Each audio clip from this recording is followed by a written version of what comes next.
Good morning, friends.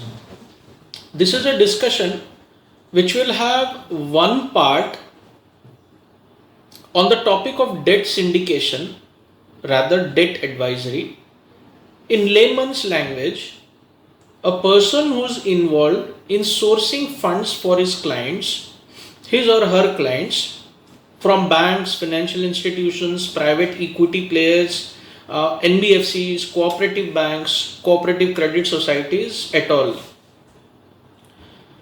Now, one part will cover a short speech from me on what all should be looked into.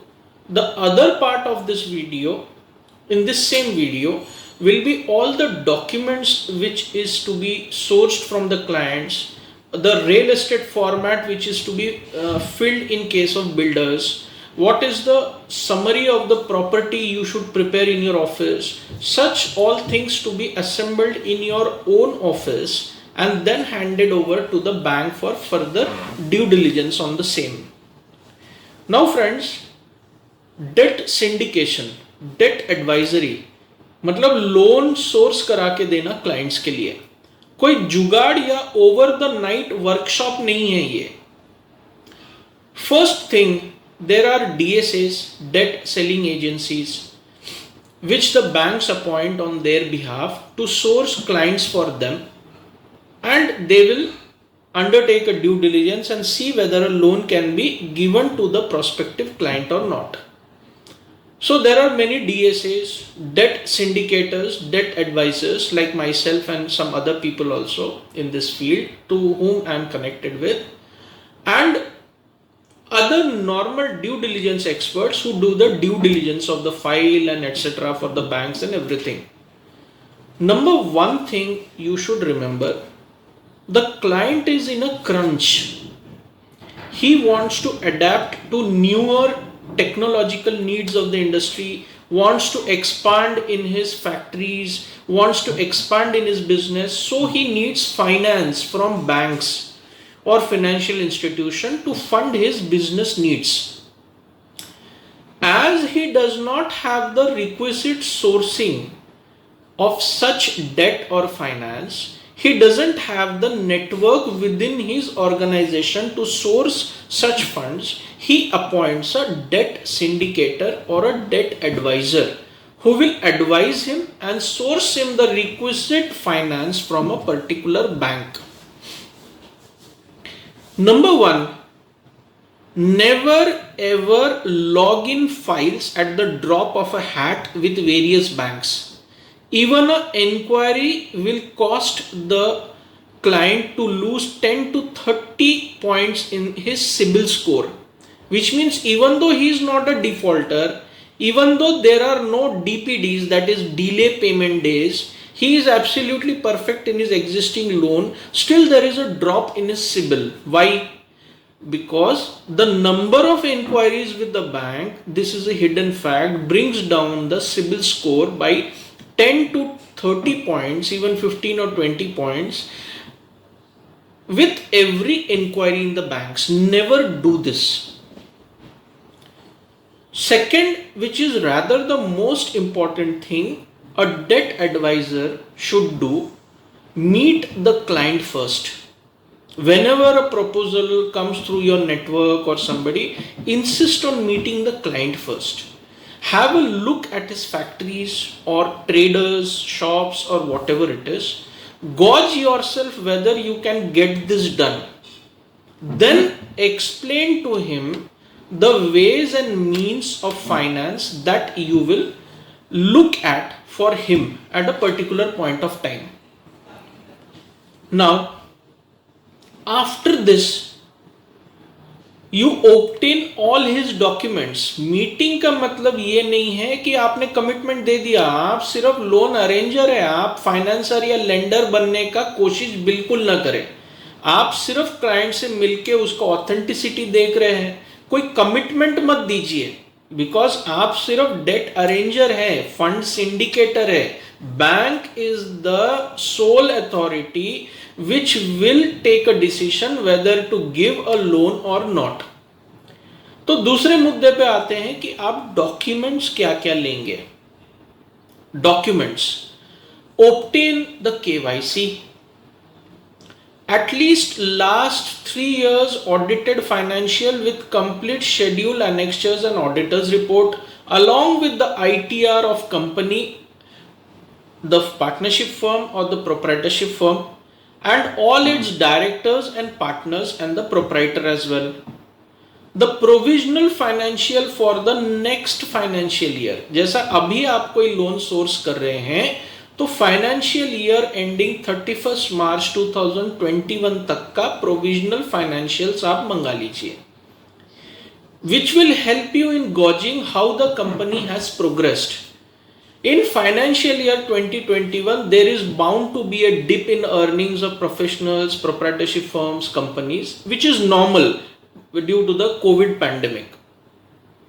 Then look at his existing complete sanction letter, on what terms has he been advanced the money, and the related loan statements also you ask for him from the particular client, so that you can gauge that how regular the client is in meeting his current dues. अभी उसका एक 10 करोड़ का loan चल रहा है जिसमें वो irregular है, तो उसके लिए आप 25 करोड़ लोन कैसा रेज करके दे देंगे? Never mislead a client on this aspect.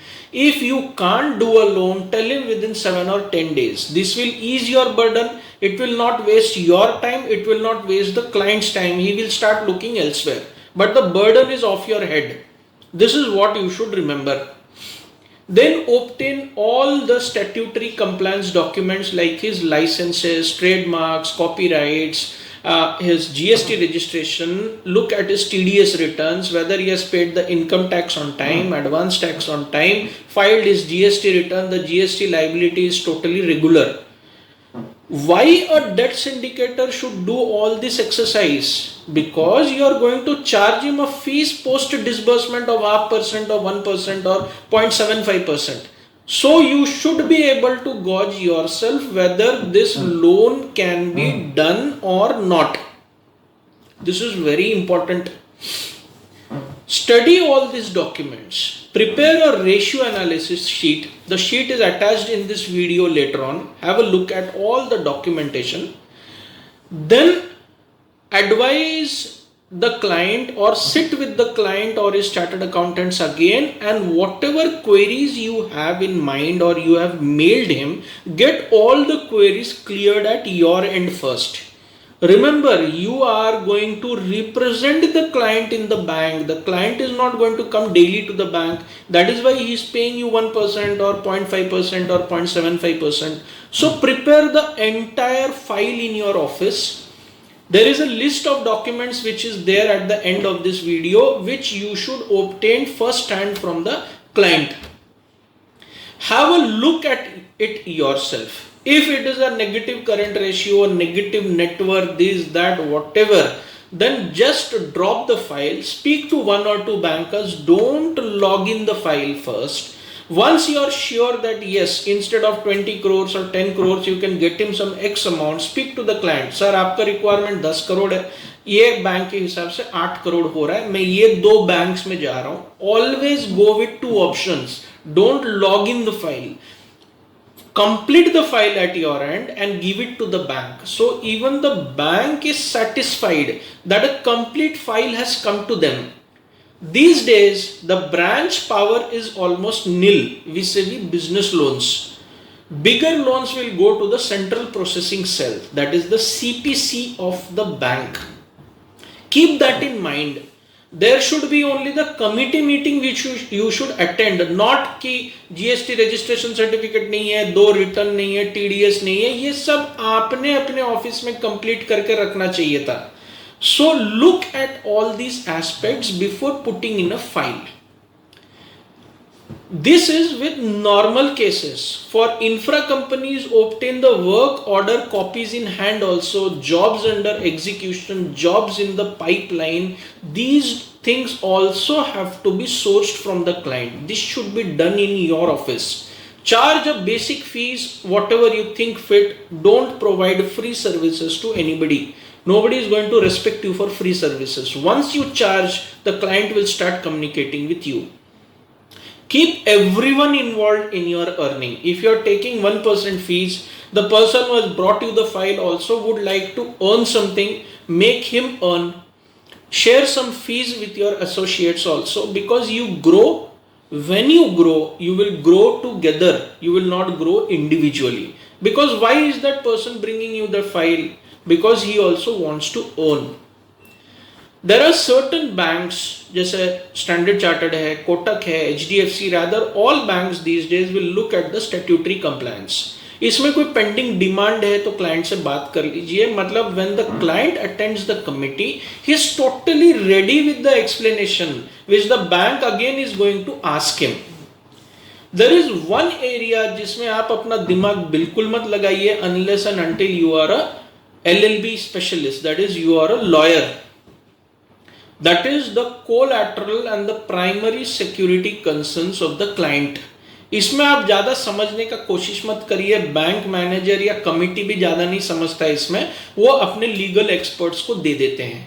पर हाँ, एक समरी ऑफ प्रॉपर्टी डॉक्यूमेंट जरूर है, वो ये वीडियो में अटैच्ड है लेटर, आप वो देखिए. All the property document should be summarised in that format. Then all the documents which are enumerated in this video later on, वो सारे डॉक्यूमेंट आप क्लाइंट से कलेक्ट करेंगे. You will prepare a net worth analysis first. Net worth क्या है? आप 10 करोड़ के loan के लिए जा रहे हैं, आपका पेड अप कैपिटल कम से कम 50 लाख या 1 करोड़ तो होना चाहिए. Bank will ask for a margin. Plus आपका दम कितना है डिफॉल्ट के टाइम में लोन वापस करने का. 10 करोड़ का लोन है तो आपका कम से कम 10 करोड़ का नेटवर्थ होना चाहिए. What is a net worth? There is a format which is self developed, which is there at the end of this video. You can refer that. Net worth is something, the total assembly of all your asset, movable and immovable and liquid asset like cash, gold, bank deposit, bank balance. The total of this asset minus all your liabilities, bank loans है, cash credit है, term loan है, lease rent discounting है, car loan है, gold loan है, minus even guarantees given by you, क्योंकि वो एक contingent liability है.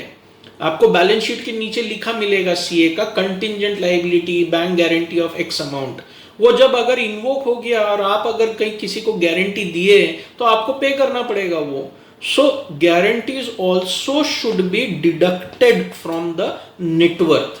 There is a self developed format which I have mentioned in this video down the line. तो ये net worth देखिए. अभी again you are not the financer, you are not the lender. तुम्हारे पिताजी के पैसे नहीं है जो आप देंगे किसी को. और आपको ये ध्यान में रखना होगा कि आज के डेट में कोई जुगाड़ या पहचान नहीं होता है कहीं पे. You just work systematically, fulfill all the requirements of the bank. If there are plus minuses, looking at the situation, the bank will advance the loan. This is one part. Net worth, total assets minus total liabilities, जिसमें सारे loan और guarantees given भी minus होगा. अगर आप कोई 10 करोड़ के loan के लिए जा रहे हैं और ये नेटवर्थ का वैल्यू सिर्फ 2 करोड़ है, it will have a negative impact on the proposal. So you have to work around this. You will have to see what net worth can be done in the best possible format for the client. Why I am saying so many things? The documentation, the total presentation, visiting the bank, convincing the bankers, making them interested in the proposal is your call. The client will not do it. If he had so much time and knowledge, then why will he pay you 1% or 0.5%? Why ये खर्चा क्यों करेगा वो? 10 करोड़ का proposal में 1% मतलब 10 लाख रुपए है. हाँ, उसमें 1,80,000 जीएसटी और जाएगा, फिर टीडीएस काटेगा, वो इतना झमेला क्यों करेगा? तो ये सब आप अपने ऑफिस में वर्किंग करिए. 10 फाइल आया, 10 फाइल उठा के बैंक को मत दीजिए. पहले आप खुद एजुकेट होके कॉन्फिडेंस होइए. Yes, I know the client, know your customer. KYC क्यों मांगते हैं? ताकि उसका सिबिल चेक करे. सबसे पहले तो सिबिल रिपोर्ट आपके पास आना चाहिए केवाईसी और बाकी पेपर्स के साथ. सिबिल ऊपर नीचे हो सकता है, पर उसके पीछे कोई ठोस reason, there should be a valid reason for the reduction in CIBIL and be very honest with it about the bank. If it is a good case, then you have to, the bank will be interested. Down the line, once it is in the bank, don't commit a time frame to the client. It is not in your hands. आज के date में committee एक बार बैठ रहा है, 2 बार बैठ रहा है, उनके पास एक आपका फाइल नहीं है, उनके पास 100 फाइल है. तो कमिटी अगर महीने में 20 बार भी बैठा तो हर मीटिंग में 5 फाइल वो लोग क्लियर करेंगे, रिजेक्ट करेंगे. So keep your mandate open ended. 2-3 months should be enough for one proposal, but in private equity and FDI cases there will be much more delays because the compliance will be much more higher. So the compliance has to be done by the client. So why are you committing the time? You don't commit the time. You commit, I will try to get this done as fast as possible subject to bank availability on that proposal. So there are various segments in the bank, below 25, above 25, up to 50 crore, above 50 crore, large corporate section that is 100 crore and above, like this kind of things. So there are many banks, many institutions, many clients these days who need money, who need finance. जुगाड़ करने मत जाइए, वो होगा नहीं. पहले अपना कुछ फीस 25-50 हजार ले लीजिए, so that the client respects you. There is no respect for free time. There are no free lunches in the world. You work the entire file in your office. Let it take 1 week or 2 weeks. Sit with the client 2 or 3 times and get all your doubts cleared. Even the client will be aware what he will face in the committee meeting in the bank. Now one by one have a look at rest of the documents which are to be assembled in case of a finance proposal. Have a look at it and try to learn and follow these sheets. It will be in soft copy and you can always ask me for a soft copy. The mail IDs are also given at the end of this mail. I will be very happy to supply you with the documents. Have a nice day, friends.